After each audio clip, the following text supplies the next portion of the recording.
Welcome, guys, to Humanity Unplugged podcast. I'm your host, Jermaine McCrimmon, and I just want to talk and thank everyone from tuning in on TikTok, YouTube, Facebook, all social media platforms, Twitch, Rumble. We're now on Apple Podcasts. We're on Spotify now. You can check us out there, listen to the show while you drive. And we just want to thank everyone for uh, taking notice. We like you to subscribe also. We like you to hit the like button, love, comment, do what you do. On today's show, I'm talking about Trump. I was going to talk about the fires in California, but somehow Trump is like people are really getting so upset with him, and I don't understand why. Tell you the truth, I really don't understand why. I didn't vote for him. Now I will say that. No, I didn't vote for him, but when you overlook at the whole picture, just look at the whole dynamic of it. Trump is doing what he said he gonna do. All right. Before we had him inaugurated, we had Harris there. It's either A or B, B or C. A, B, whatever you want to put them on where they ranked at, that's what you had to choose from. So we chose, America did the choosing, and Trump is there. Hoorah, he's there. Inauguration came. I didn't like it happened on Martin Luther King Day, but it went down. Nobody really watched it. We had a high Hitler from Tesla and all this other stuff. The little salute. We had the prayer. We went all around the world. He couldn't put his hand on the Bible when he was sworn in. Everything is there. You see it. I ain't got to go over all of it. You see it. And before he sat down in the office, turned on the light in the White House, he had put down some straight up orders that he wanted. So one of the things he did, he talked about immigrants. Now, we got to understand this nation of ours is based upon immigrants. People coming over, working for the white man, if you want to say, or whoever color it was at that time. You do the work research, you find out, and you get it done for cheap labor. Thanksgiving based on that. All these national holidays, everything we go through, is surrounding someone getting hustled. If you really look at the history on it, but nevertheless, we are here.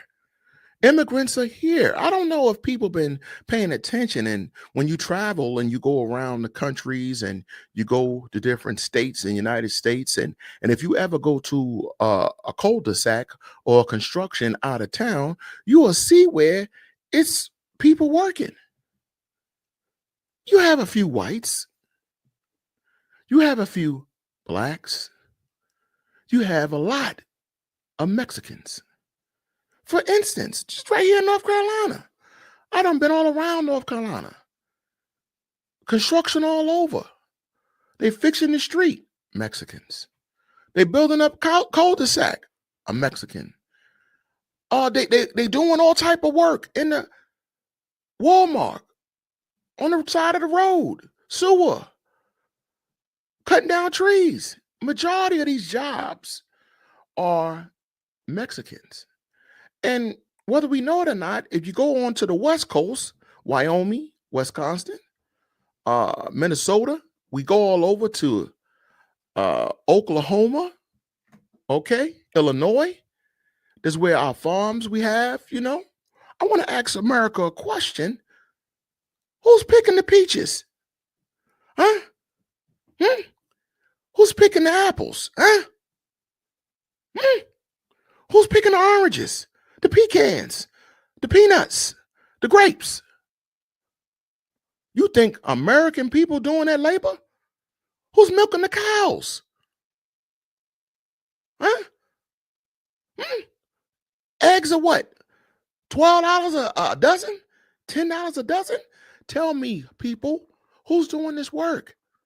So by deporting immigrants, you're hurting small businesses. You're hurting the farmers. These are the people that directly take a hit because they need these people who will work for cheap labor. You see it in all the big cities. I'm from New York.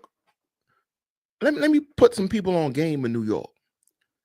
You don't see many Chinese or Japanese immigrants, they take care of their business on the low. It's not what you do, it's how you do it. So a couple times I had a talk with Chink. I call, Chink Chink. I had a talk with him. And he told me his cook is being sponsored by the people that own the Chinese restaurant. So they sponsor the immigrant to work behind closed doors while he get his citizenship. So a lot of things like this happen in New York as well. Your produce, your farm market, Koreans or Chinese people run the farm market. All over, it's mostly just them running the fruit stands. They have a Mexican out there. You give that Mexican 2 6-packs, $100, buy him and let him get 20 hours worth of groceries, and you get 80 hours out of him every week. Ain't no American working like that. And I don't want to sound racial or nothing like that, but we all know Mexicans drink. They drink you out of house and home. We all know this. Stop playing with me, man. We know what's up with them. They hard-working people, and they're good people. And they will work 4 times the amount of American people for substantial amount of money less. Let's be real about it. Stop playing.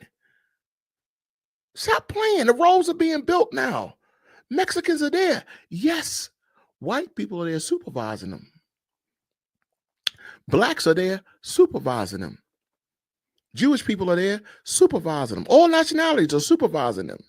But the hard labor, the heavy lifting, is them. So when we deport all of them away like that, it's going to hurt American people as well. Produce going to go up. A head of lettuce going to cost you $5 in a minute. Milk might cost you $9 for a gallon. Yes, it's going to go up. When we look at the living structure, all the cul-de-sacs, the buildings that are being built in the suburbs, in Virginia, the Washington, North Carolina, South Carolina, Atlanta, even down to Texas. When you come on up that way, go to the West Coast, Sacramento, California. Immigrants are all over doing the work that we will not do for the pay that they will accept that we not taking it. It's what it is. So of course, the people, the high sedity people, are upset about this. They're annoyed about this. They don't like to hear this. Like, who the hell is this? No, we need to put somebody in there that's for us. And who is for people? Well, Trump is. There you go. So Trump get in there. He give all the tech people a higher stage to be seen. He's sworn in to do what he do, and before he even get up out of there, the order is passed. Immigrants being shipped all over the world. Quick. New York got them. Ship them out. Texas, ship them out. Hello, how you doing? Thanks for seeing you. Get up out of here. Pack them and rack them. Pack them and rack them. That's what they're doing. People are emotional. They're crying. Going on. Get up out of here. See you later. Hi and bye. How you doing? Okay, bye. Okay, bye. They up out of here. Get them a sandwich and get them up out of here. Yes, why? Why is all this happening? People are up in the uproar. Well, I'll tell you why. White American people can't find a job. So Trump come in there and say, let me even out the playing field. I'm going to shut down some programs. I'm going to ship out some immigrants. And that way we don't have to have things even killed anymore, like DEI. He shut down DEI. So now we can have favoritism. We can say, I want 8 whites. And no one's going to say it about. No one's going to talk about it. I'm going to say it. Yep. We can have this and don't have to worry about that anymore. The Civil Rights Justice Department shut down. That means cops now have no one to overlook them if they doing illegal things when they stop you. Because the Civil Rights Justice Department has been shut down, if my information serves me correctly. Now, if this has happened, that means every cop is free to do what they want to do because no one's going to prosecute their illegal doings to American people. Yes, Trump is doing all this because he need to get rid of some people too. Who? I wonder who he's trying to get rid of. I wonder. Is it my color? Is it your color? I don't know. But for sure he's getting rid of immigrants. We know that. DEI gone. Justice Department shut down. And now funding. Now, I'm going to tell you, I'm not mad at the guy. I'm not mad at him because my provider sits high and look low, not sit at my table. Trump ain't my provider. If you know, you know. So what I'm trying to say to you, America, be aware of what's going on. It is what it's going to be. And we got to live in it. You know, we got to live on it. We know in the city of New York or New Jersey or wherever you're at, whatever state, you got to live within it. The rules and regulations, you got to deal with it.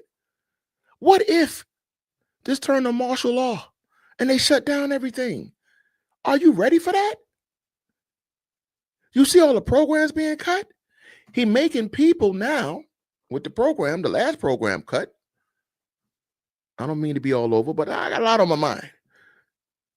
So now the program he just cutting, he's trying to implement that people on Section 8 got to work. Amen. Thank you, Jesus. I've been working all my life, Paul, you know, color purple. They can work too. 30 hours. Yeah. So what? You got back pain? I got back pain too. So what? You can't see good? I got glasses. You can get glasses. What I got to do with you working? But you can travel all over the world. You can go over here, over there, over here, over there. You eat out. You pay your bills. Why you can't work? I don't understand. See, American people are spoiled. Some of them are, yes. Some of them are very spoiled. They have a sense of entitlement. So, yes, I'm with shutting down some of these programs to make people stand on their 10 toes. Yes. Now, I'm not with stopping Social Security for those who have proven mental illnesses or have proven they have things going on with their self, their body. You know, you need help. You need help. Social Security for the elderly and also for people who earn their Social Security. You know, I'm with that. I'm not against that at all. Give those programs to the people. Food stamps. You should be working to get your food stamps. I'm sorry. Go get your money, man. If you want taxpayers, people money, taxpayer money to give you $700 to $600 a month for food stamps, you need to be working. Yep, I said it. You need to be out there. I don't care what you're doing. In these big cities, when we have a blizzard, when we have issues with the homeless, when we have issues, please get them out there. Let them work. What's wrong with them working? Shoveling the snow when the blizzard hit. When Katrina hit, why they wasn't out there helping the people? Huh? Tell me. Why people can't go out here and earn their money? Huh? That's what's wrong with America sometimes. We so free to help everybody, but can't help ourselves. Look at the people over in North Carolina. Helen, tornado hit over there. Hurricane, whatever hit, devastated them people. Where's the funding at to help them people? Where's the people to help California? Shit, it looked like an old glass ashtray. If you old school, you know what I'm talking about. The soot, the greatness, all them houses burnt down. Acreage just tore up. Trump just now getting over there. Oh, I'll take a look at it in a minute. Let me ship these people out right quick. Are you serious? Ain't nobody care about them people. Because we're going to do what we do as Americans regardless. Whether we got 15 people online, 10 people online, one thing American people always do, we know how to adjust. American people know how to adjust. And yeah, we might not like it at first, but we learn to adjust. When they killed Emmett Till back in 1955, and Congress allowed this to go through where the guys who did it was exonerated. They were let go. America adjust. Martin Luther King was assassinated. America adjusts. MLK, we love it. Malcolm X, we adjust. Rosa Parks gone, we adjust. Everything created. Our names are on it. Our culture is on it. Dark-skinned people created it. Other nationalities have took over it. And all we forever do is adjust. And we will continue to adjust. Because who provide for us sit high and looks low. Until you get it, you're going to suffer. Until you get it, these things will offend you. Until you get it, you will not be able to maintain the lifestyle you need. Because you look for man to give you the answers. And that's who not, he don't have the answers. Now, I've been talking about this for 16 minutes. And I can do it all day. Don't get me wrong. I love to talk. But we need our people to subscribe. We need our people to push these videos, share it, like it on all platforms. I see you on Facebook. I see you on TikTok. TikTok is really hitting the shorts up. And I really appreciate everyone. I really appreciate you guys can like, comment. I'm about to get into some footage. You know what I'm saying? Because that's what we got to do. You know what I mean? Just some footage. Not a lot, but a few things. So just bear with me as I push them in and out. And please, everyone, this is a part 3 to this series. This is only, Trump, talk about Trump 3 series part. And this is the first part of it. Again, I'm not upset with the man. I'm not upset with America. But let's be real. In the last 20 years, we done been hit with all type of things. And all we do is continue to adjust. So let's get into this video. And I want you still to America, all American people. Let's show love, empathy. Let's work together to make America great again. Not on Trump's term, but on ours. All right, here we go. Major shift in border security policy as President Trump marks his second week in office. And naturally, the impact is being felt right here in Texas. Governor Abbott announcing today the state will deploy 400 additional soldiers as well as helicopters from military bases in Fort Worth and Houston as part of a Texas Tactical Border Force. Those forces will join the Texas National Guard already stationed at the border. The announcement comes as U.S. Immigration and Customs Enforcement officials carry out what the federal government calls enhanced targeted operations over the weekend, enforcing immigration law all across the country and, of course, including Texas. That announcement comes as Colombia caves to pressure from the White House to accept migrant flights. Yeah, this afternoon we are also learning about new executive orders related to the military. Erica Brown reports from Washington, D.C.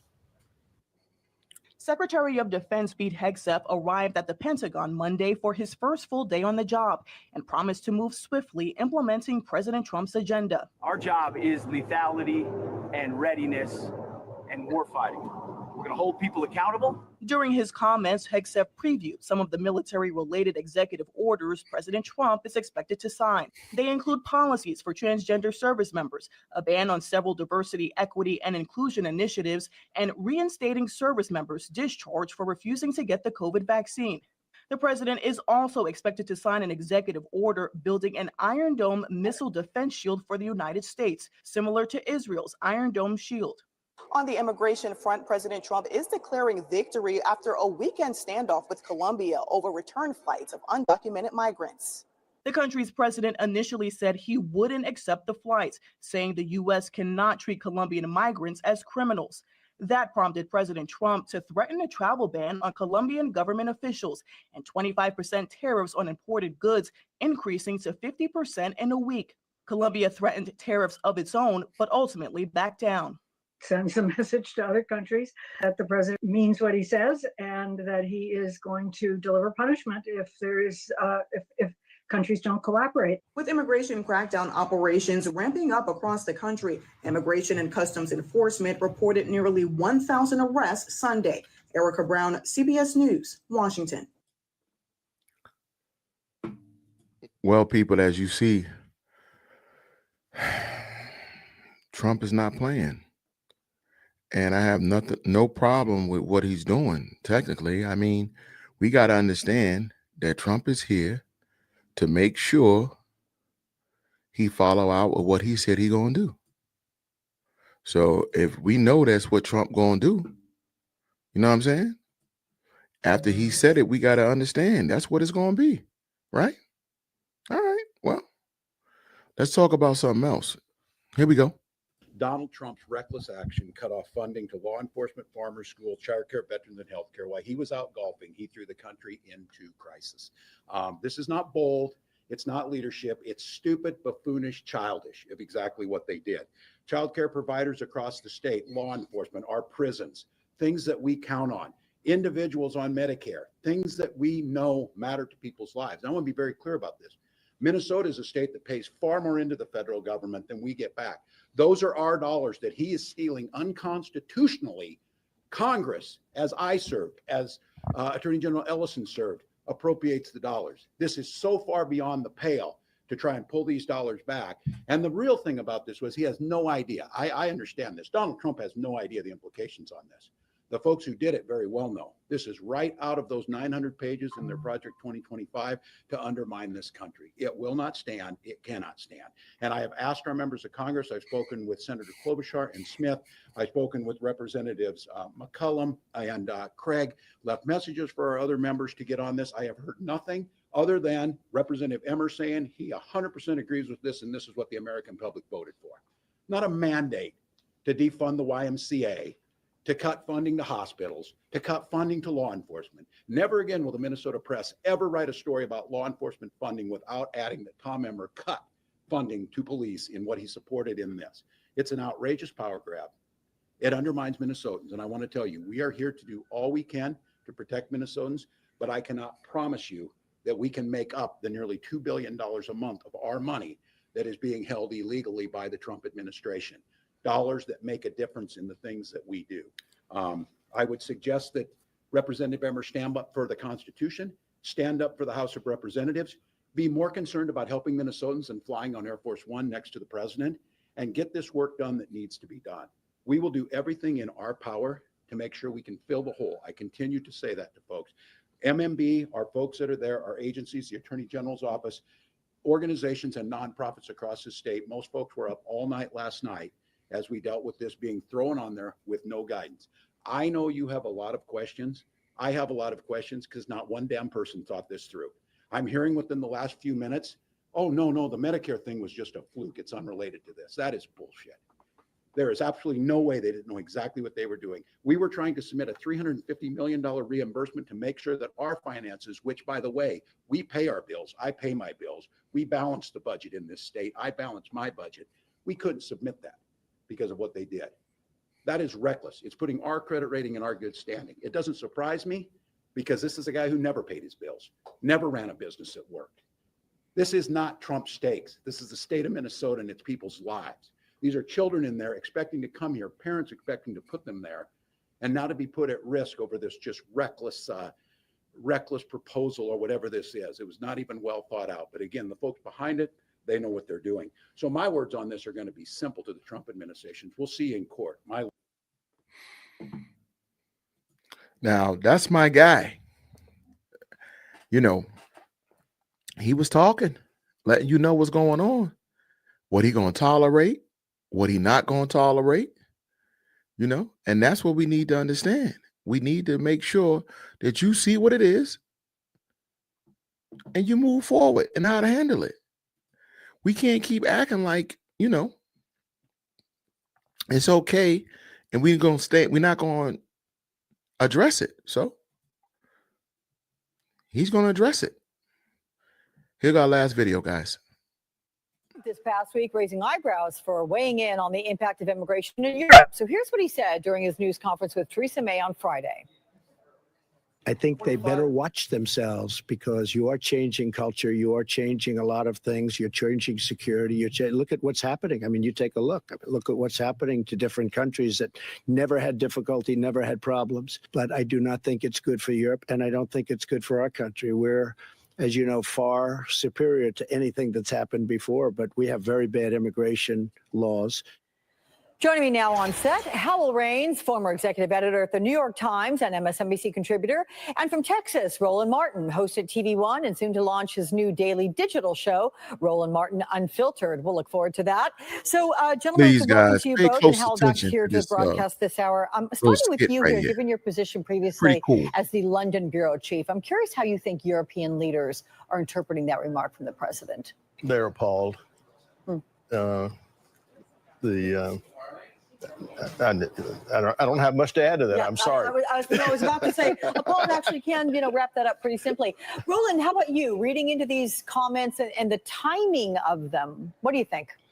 Well, first of all, Donald Trump is using the language of white nationalists. We've heard Stephen Miller use that same language. When I interviewed the white racist Richard Spencer on my TV One show, he used the exact same language. And so it is I'm all sorry about that, guys. 2043. Not my control. 2043 in America is when America will become a nation that is majority people of color. And so what Trump is doing is he is pressing the buttons of white fear. He has done that from the moment he descended down that escalator, announcing he was running for president. And so when you listen to what he is saying by, oh, these cultures are changing, well, guess what? That's also what has made America great. But unfortunately, when you think about Europe and you think about even America, it has always been about white immigration. Now, when you say it's people of color, oh my God, now it's bad. Now it's scary. He knows exactly what he's doing. He has to be called out on it.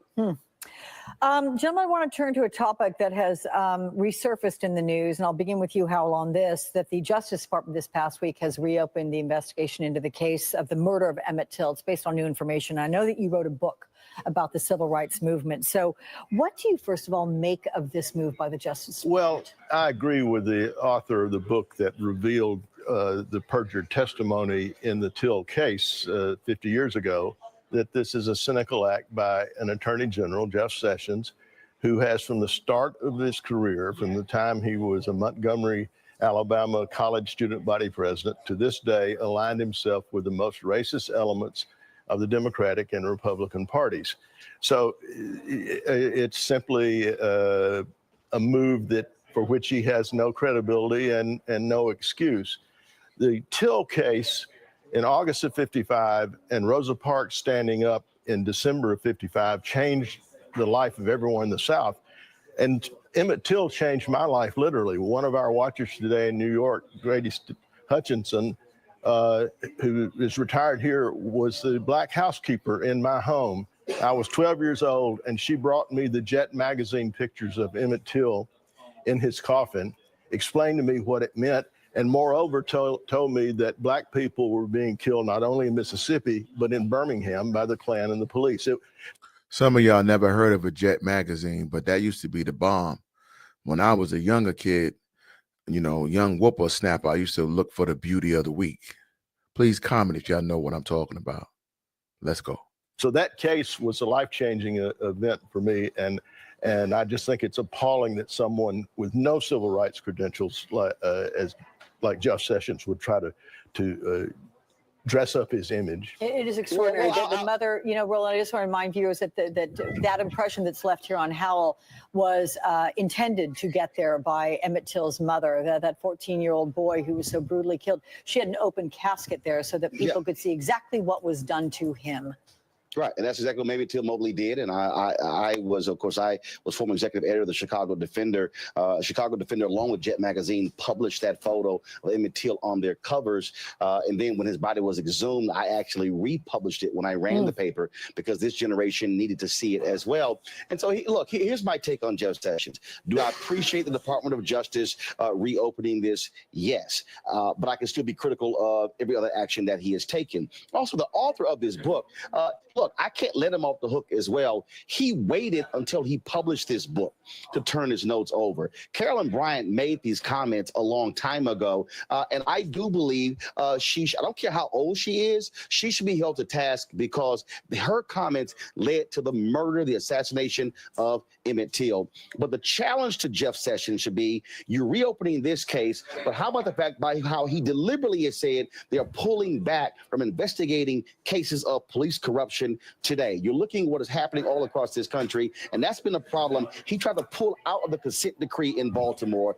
backing away out of Chicago as well. And so Jeff Sessions, great. DOJ reopening this case, but why don't you look at the Emmett Tills of 2018 and 2017 and 2016 based on— He preaching, y'all. He preaching. Y'all might not like him, but Martin is he talking, man. He telling the truth.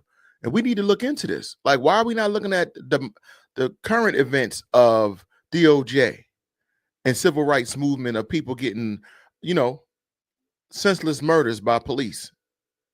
Stop playing. the DOJ still has not made a decision in the Eric Garner case, not under Obama and not now under Jeff Sessions. And so he should be called out, but also they still should reopen this case. Roland, to that point there, and I'll ask this of you, Howell, the fact is that the Trump administration has been criticized pretty heavily for lack of sensitivity to minorities, African Americans in particular. Might this be a corrective step? It didn't seem like you would agree with that by your previous statement, but what do you think, Hal? You're saying no, asking Hal. I respect Roland's authority on these matters. We have a slightly different take on this, perhaps.